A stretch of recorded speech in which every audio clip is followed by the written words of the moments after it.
बहुत समय पहले की बात है कि भारतवर्ष में एक राजा राज्य करता था। वह अति प्रतापी एवं दानी था। वह प्रतिदिन मंदिर में दर्शन करने जाता था और गुरु ब्राह्मणों की सेवा किया करता था। उसके दरवाजे से कोई भी याचक निराश नहीं लौटता था। वह प्रत्येक गुरुवार को व्रत रखता और पूजन करता था। हर दिन गरीबों की मदद करता था, परंतु यह सब बातें उसकी रानी को पसंद नहीं थी। वह व्रत न करती, किसी को एक पैसा तक दान में देती थी, राजा से भी ऐसा करने को मना करती थी। एक समय की बात है, राजा तो शिकार खेलने वन को गए होते। महल में रानी और दासी थी। तभी उसी समय बृहस्पति देव एक साधु का रूप धारण कर राजा के दरवाजे पर भिक्षा मांगने आए। साधु ने रानी से भिक्षा मांगी तो वह कहने लगी, हे साधु महाराज, मैं इस दान पुण्य से तंग आ गई। मुझसे तो घर का ही कार्य समाप्त नहीं होता। इस कार्य के लिए तो मेरे पति भी बहुत हैं। आप इस प्रकार की कृपा करें कि सब धन नष्ट हो जावे तथा मैं आराम से रह सकूं। साधु का वेश रखे बृहस्पति देव ने कहा, हे देवी, तुम अति विचित्र हो और संतान और धन से तो कोई दुखी नहीं होता। सभी इससे चाहते हैं। पापी भी पुत्र और धन की इच्छा करते हैं। अगर आपके पास धन अधिक है तो भूखे मनुष्यों को भोजन कराओ, ब्राह्मणों को दान दो, प्याऊ लगवाओ, धर्मशाला बनवाओ, कुआं, तालाब, बावड़ी, बाग, बगीचे आदि बनवाओ तथा निर्धन मनुष्यों की कुंवारी कन्याओं का विवाह कराओ। साथ ही यज्ञ करो। इस प्रकार के कर्म से आपके कुल का एवं आपका नाम परलोक में प्रसिद्ध होगा एवं स्वर्ग की प्राप्ति होगी। किंतु वह मूर्ख साधु ने रानी को समझाने का बहुत प्रयत्न किया, परंतु रानी अपनी बातों पर अडिग रही। वह साधु ने कहा, हे देवी, यदि तुम्हारी ऐसा इच्छा है तो मैं तुम्हें बताता हूँ, वैसा ही करना। बृहस्पतिवार के दिन घर को गोबर से लीपना, अपने केसों को पीली मिट्टी से धोना, केसों को धोते समय स्नान करना, राजा से कहना कि वह भी हजामत करवाए, भोजन में मांस मंद्रा खाना, कपड़े धोबी के यहाँ धुलने डालना। इस तरह 7 बृहस्पतिवार निरंतर करने। रानी ने साधु के कहे अनुसार ही 7 बृहस्पतिवार वैसा ही करने का विचार किया। साधु ने बताए अनुसार करते हुए उसे केवल 3 बृहस्पतिवार ही बीते थे कि उसकी समस्त धन संपत्ति नष्ट हो गई। कहे अनुसार ही करने से भरपेट भोजन के लिए भी दोनों समय पारिवारिक तरसने लगा, संसारिक भोगों से दुखी रहने लगा। इस प्रकार के अवस्थ जीवन में से तंग आकर एक बार राजा रानी से कहने लगा कि हे रानी, तुम यहाँ पर रहो, मैं दूसरे देश को जाता हूँ, क्योंकि यहाँ पर मुझे सभी मनुष्य जानते हैं, इसलिए मैं यहाँ कोई कार्य भी नहीं कर सकता। देश चोरी परदेश भीख बराबर है। ऐसा कहकर राजा परदेश चला गया। वहाँ जंगल में लकड़ी काट कर लाता और उन्हें शहर में बेचकर अपने यापन जीवन करने लगा। राजा के जाने के पश्चात इधर उसके बिना रानी और दासी दुखी रहने लगी। किसी दिन भोजन मिलता तो किसी दिन जल पीकर ही रहना पड़ता।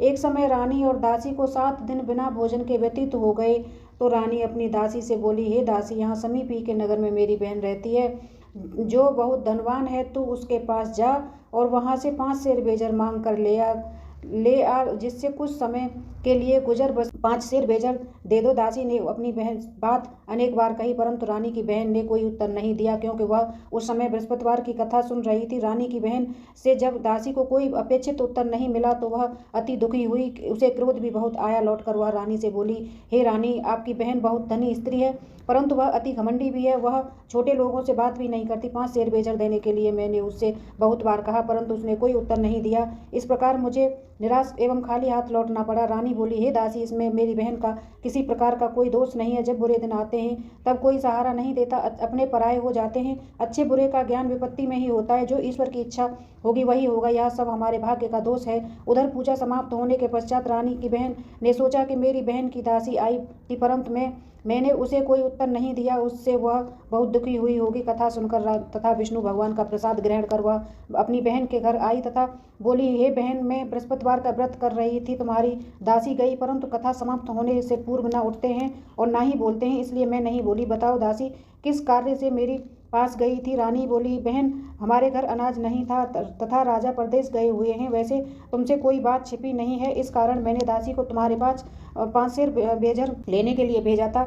इस पर रानी की बहन बोली, हे बहन, बृहस्पति देव भगवान सबकी मनोवांछित फल देते हैं। देखो, शायद तुम्हारे घर में किसी कोने में अनाज रखा हो। यह सुनकर रानी की बहन की बातें से विमस्त होकर दासी घर के अंदर गई तो वहाँ उसे एक घड़ा बेजर का भरा मिल गया। उसे वहाँ बड़ा आश्चर्य हुआ, क्योंकि उसके अनुसार घर का एक एक कोना बर्तन खाली था। उसने बाहर आकर रानी को सारा वृत्तांत सुनाया।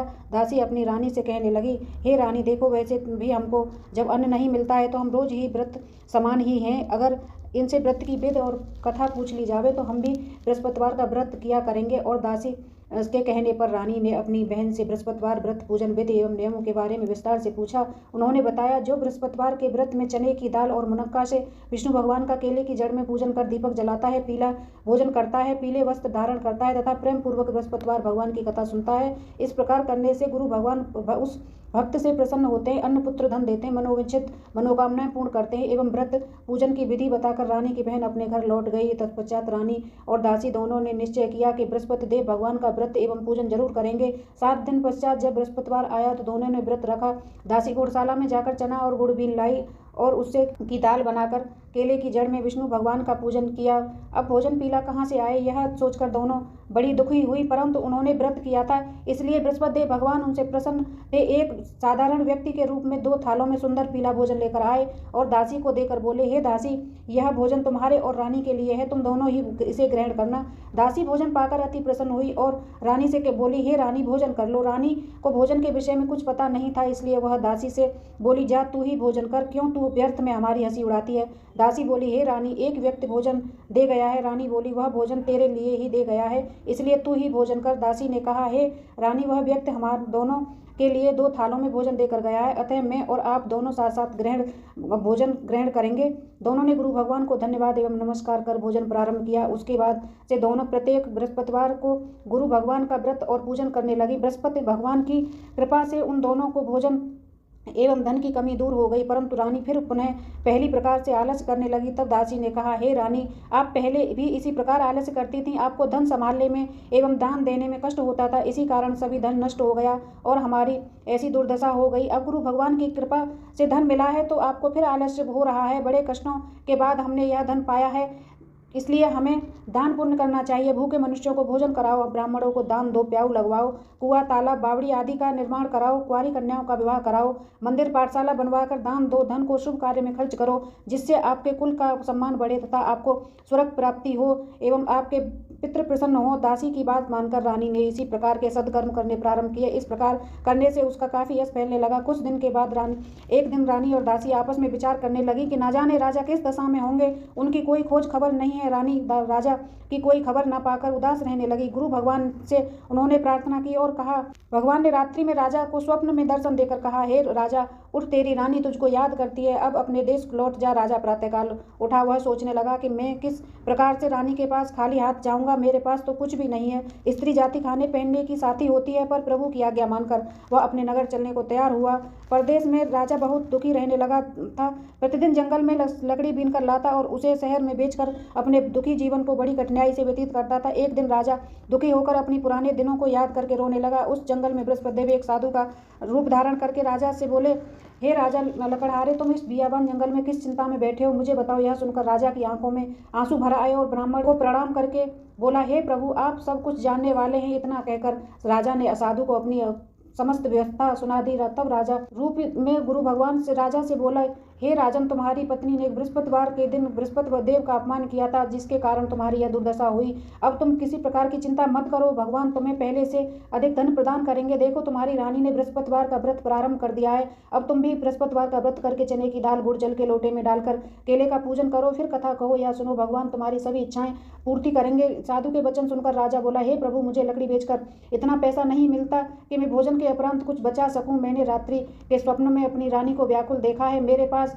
कोई साधन नहीं है जिससे उसका समाचार भी जान सकूं। उसके अतिरिक्त मैं बृहस्पति देव की कथा भी नहीं जानता, जिसे कहे या सुनकर मैं व्रत धारण कर भगवान बृहस्पति देव का पूजन कर सकूं। साधु ने कहा, हे राजा, तुम किसी बात की चिंता मत करो। बृहस्पतिवार के दिन तुम नित्य की भांति लकड़ियां लेकर शहर में जाओ, तुम्हें रोज से दुगना धन प्राप्त होगा, जिससे तुम भली भांति भोजन कर लोगे तथा गुड़ एवं चने का प्रसाद खरीदकर बृहस्पति देव की पूजा भी कर सकते हो। बृहस्पतिवार की कहानी इस प्रकार से है। प्राचीन समय में एक बहुत ही निर्धन ब्राह्मण था। उसके कोई संतान नहीं थी। ब्राह्मण नित्य पूजा पाठ, ब्राह्मण स्वभाव से दयालु तथा धार्मिक विचारों वाला था, परंतु उसकी पत्नी बहुत मलिनता के साथ रहती थी। वह न स्नान करती और न किसी देवता का पूजन करती। सुबह उठते ही सर्वप्रथम भोजन करती, बाद में अन्य काम करती। अपनी पत्नी की ऐसी आदत को देखकर ब्राह्मण देवता वह दुखी रहने लगा। वह अपनी पत्नी को बहुत समझाते, किंतु उसका कोई परिणाम न निकला। भगवान की कृपा से ब्राह्मण की स्त्री के कन्या रूपी रत्न पैदा हुआ। वह कन्या ब्राह्मण के घर में बड़ी होने लगी। वह बालिका प्रातः काल ही स्नान करके विष्णु भगवान का जप करती, बृहस्पतिवार का व्रत भी करने लगी। पर पूजा पाठ समाप्त कर पाठशाला जाती तो अपनी मुट्ठी में जौ भर के ले जाती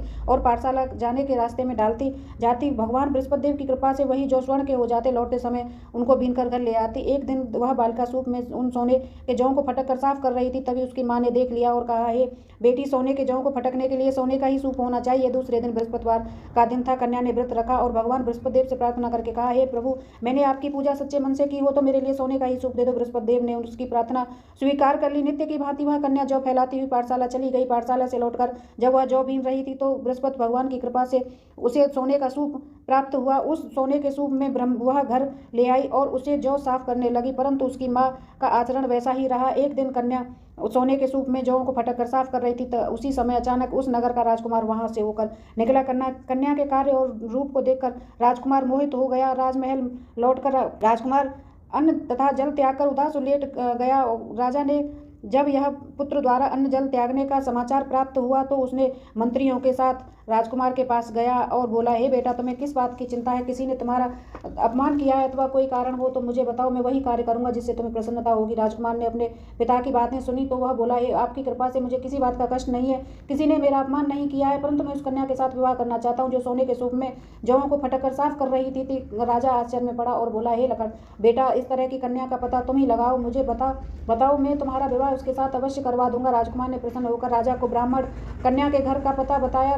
राजा के आदेश पर मंत्री उस कन्या के घर गए और राजा का आदेश ब्राह्मण को कह सुनाया। कुछ दिन बाद ब्राह्मण की कन्या का विवाह राजकुमार के साथ हो गया। घर से कन्या को विदा होते ही ब्राह्मण के घर में पहले की तरह निर्धनता वास करने लगी। अब भोजन के लिए भी अनाज बड़ी मुश्किल से मिलता था। एक दिन दुखी होकर ब्राह्मण देवता अपनी पुत्री से मिलने गए और बेटी ने पिता की ऐसी अवस्था को देखकर अत्यंत दुखी हुई और उससे अपनी माँ का समाचार पूछा। ब्राह्मण ने पुत्री को सभी हाल कह सुनाया। पुत्री ने अपने पिता को बहुत सा धन देकर विदा कर दिया। इस प्रकार ब्राह्मण का कुछ समय सुखपूर्वक व्यतीत हुआ, लेकिन धन प्राप्त समाप्त होने के बाद स्थिति पूर्ववत हो गई। ब्राह्मण फिर अपनी पुत्री के यहाँ गया। उसने सभी हाल कह सुनाया तो पुत्री बोली, हे पिताजी, आप माताजी को यहाँ ले लाओ, मैं उसे सब विध बता दूंगी जिससे दरिद्रता दूर हो जाएगी। ब्राह्मण देवता अपनी पत्नी को साथ लेकर अपनी पुत्री के पास राजमहल पहुंचे तो पुत्री अपनी माँ को समझाने लगी कि हे माँ, तुम सुबह उठकर सर्वप्रथम स्नान करके विष्णु भगवान का पूजन किया करो, सब निर्धरता दूर हो जाएगी। परंतु उसकी माँ ने एक भी बात न मानी। वह सुबह उठकर सर्वप्रथम अपनी पुत्री के घर में बचा जूठन खा लेती थी। एक दिन उसकी बेटी को अपनी माँ पर बहुत गुस्सा आया। उसने रात एक कोठरी से में खाने का सारा सामान निकालकर अपनी माँ को उसमें बंद कर दिया। प्रातःकाल कोठरी में से निकालकर तथा स्नान करा के पूजा पाठ करवाया तो उसकी माँ की बुद्धि ठीक हो गई। इसके बाद वह प्रत्येक पूजा पाठ करने लगी, प्रत्येक बृहस्पतिवार को व्रत भी कर रखने लगी। इस व्रत के प्रभाव से उसकी माँ भी अत्यंत धनवान तथा पुत्रवती हो गई और बृहस्पति देवता की कृपा से वृद्ध अवस्था में मृत्यु को प्राप्त कर स्वर्ग को गई। वह ब्राह्मण भी सुखपूर्वक इस लोक का सुख भोगकर स्वर्ग को प्राप्त हुआ। इस प्रकार कहानी कहकर साधु देवता वहां से अंतरिक ध्यान हो गए। धीरे धीरे 6 दिन का समय बीत गया तथा बृहस्पतिवार का दिन आया। लकड़हारा रूपी राजा जंगल से लकड़ी काटकर किसी शहर में बेचने गया। राजा उसे और दिनों से अधिक धन मिला। राजा ने चना गुड़ आदि लाकर भगवान विष्णु का पूजन किया और तथा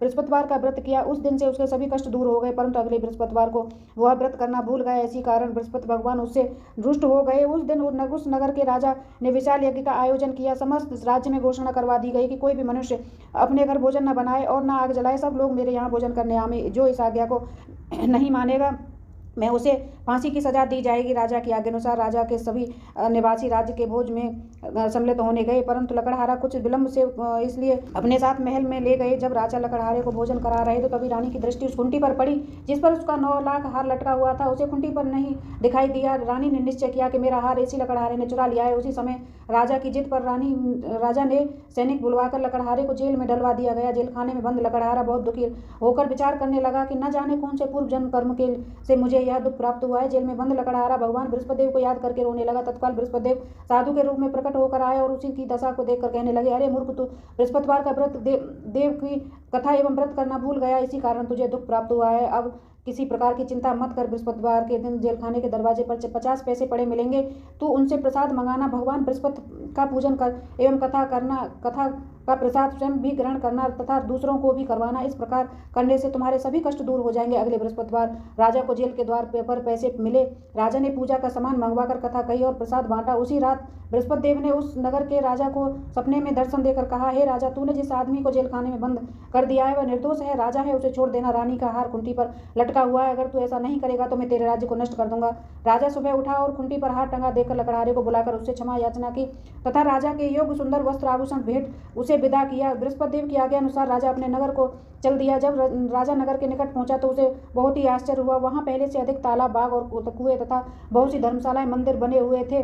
तब राजा ने नगरवासियों से पूछा कि यह बाग और तालाब, धर्मशाला किसके द्वारा बनवाए गए हैं। नगर के सब लोग कहने लगे कि यह सब राजा, रानी और दासी द्वारा बनवाए गए हैं। राजा को बहुत आश्चर्य हुआ और क्रोध भी बहुत आया। जब रानी ने यह खबर सुनी कि राजा आ रहे हैं तो उसने अपनी दासी से कहा कि हे दासी, देख, राजा हमें कितनी अति दीन अवस्था में छोड़ गए थे, वह हमारी ऐसी हालत देखकर कहीं लौट ना जाए, इसलिए तू दरवाजे पर खड़ी हो जा। रानी की आज्ञा अनुसार दासी दरवाजे पर खड़ी हो गई। जब राजा आए तो उन्हें अपने साथ महल में लिवा लाई। तब राजा ने क्रोध करके अपनी तलवार निकाली तथा रानी से पूछा, बताओ इतना धन तुम्हें कैसे और किस प्रकार से प्राप्त हुआ है। तब रानी ने बताया कि हमें यह सब धन बृहस्पति देव के व्रत के प्रभाव से प्राप्त हुआ है। अब राजा ने निश्चय किया कि 7 दिन बाद तो सभी बृहस्पति देव का पूजन करते हैं, परंतु मैं प्रतिदिन दिन में 3 बार कथा कहा करूंगा तथा नित्य व्रत किया करूंगा। अब हर समय राजा के दुपट्टे में चने की दाल बंधी रहती थी। एक दिन में 3 बार कथा कहता। ऐसे ही कह एक दिन राजा ने विचार किया कि चलो हम अपनी बहन के घर यहाँ हो हमें। ऐसा निश्चय कर राजा घोड़े पर सवार हो अपनी बहन के यहाँ चल दिया। मार्ग में उसने देखा कि कुछ आदमी एक मुर्दे को लेकर जा रहे हैं। उन्हें रोककर कहने लगा, अरे भैया,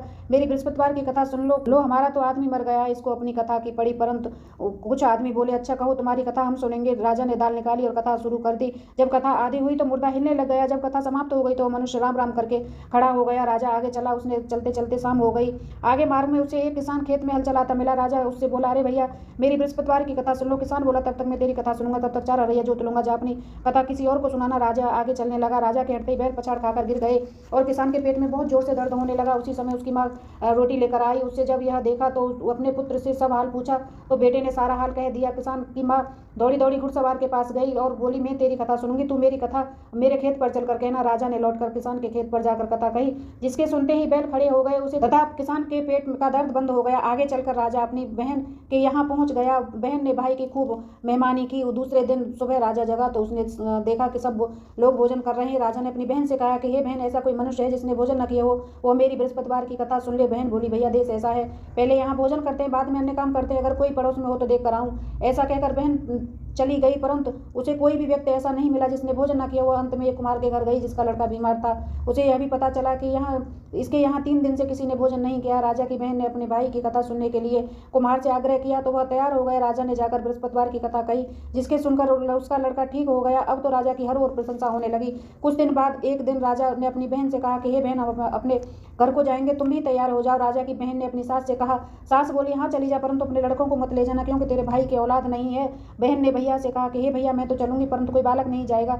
राजा ने कहा, जब बालक ही नहीं जाएगा तो तुम ही चलकर क्या करोगी। दुखी मन से राजा अपने नगर को लौट आया। राजा अपनी रानी से बोला, हम निर्वंशी राजा हैं, हमारा मुख देखने का धर्म नहीं है। वह उदास होकर बिना भोजन किए शैया पर लेट गया। रानी बोली, हे प्रभु, भगवान बृहस्पति देव हमें सब कुछ दिया है, वह संतान भी अवश्य देंगे। उसी रात बृहस्पति देव ने राजा को स्वप्न में दर्शन देकर कहा कि हे राजा, और सभी सोच त्याग दे, तेरी रानी गर्भवती है। राजा को यह सुनकर अति प्रसन्नता हुई। 90 महीने में रानी के गर्भ से एक सुंदर पुत्र रूपी रत्न पैदा हुआ। तब राजा बोला, हे रानी, स्त्री बिना भोजन के रह सकती, बिना कहीं नहीं रह सकती। जब मेरी बहन आए तो उसे कुछ मत कहना। रानी ने सुनकर हाँ कर दिया। जब राजा की बहन ने यह सब समाचार सुना तो वह अति प्रसन्न हुई और बधाई लेकर अपने भाई के यहाँ आई।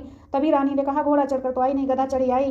राजा की बहन बोली, भाभी, मैं इस प्रकार न कहती तो तुम्हें औलाद कैसे मिलती। भगवान बृहस्पति देव ऐसे ही हैं, जैसी जिसके मन में कामनाएं होती हैं सभी को पूर्ण करते हैं, मनोवचित फल देते हैं। जो बृहस्पतिवार का व्रत करता है एवं कथा पढ़ता है और दूसरों को सुनाता है, भगवान उसकी सदैव रक्षा करते हैं, मनोकामना पूर्ण करते हैं। एवं श्रद्धा एवं आदर भाव से बृहस्पति देव का पूजन एवं व्रत करते हैं, उनकी सभी मनोकामनाएं पूर्ण होती हैं। सच्चे मन से एवं हृदय से रानी और राजा ने बृहस्पति देव की कथा का गुणगान किया। उसी समय बृहस्पति देव ने पूरी की। इसलिए सबको कथा कहने के अथवा सुनने के बाद भगवान का प्रसाद ग्रहण करना चाहिए तथा सच्चे मन से एवं भगवान से सदा उनकी जय जयकार करनी चाहिए। बोल विष्णु भगवान की जय।